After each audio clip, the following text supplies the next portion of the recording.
Okay, first thing you gotta do is get the skid plate removed.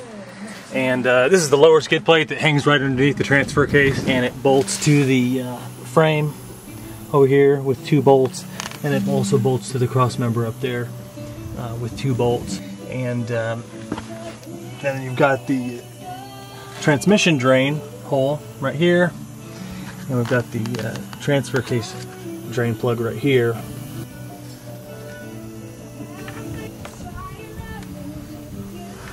Okay, one thing to take note of is that the drain plug and fill plug are different. The drain plugs have magnets in them, so they catch any metal shavings or whatever, and then the regular fill plugs do not. So just be sure you get the right plugs put back in the right place.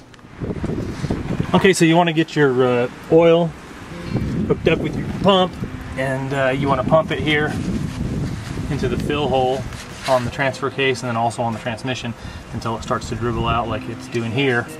And you just pop that thing out and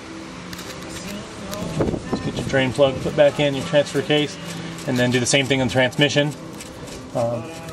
Fill it up until it starts to leak out, and then put the plug in it and tighten them up, and you're done. One thing you'll notice when doing this job is that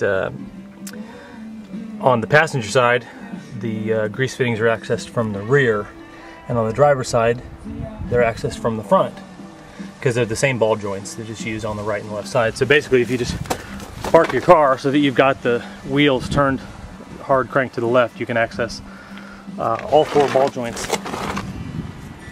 Alright, so the first thing we want to do is locate our upper and lower ball joints. Here's the lower ball joint, and here's the upper ball joint. Usually they've got some dirt and crud on the Zerk fitting, so I'm going to go ahead and get those cleaned up a little bit. The screwdriver just kind of break all the dirt and crust off of those, and then I'll wipe them down with a paper towel, get these things ready to get greased.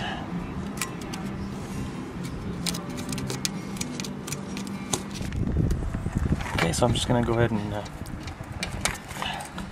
hook up the grease gun, and then just pump in some grease there. This is split, so once I see grease coming out the bottom like that, I'm done. I'll just move to the top. Pumps in there.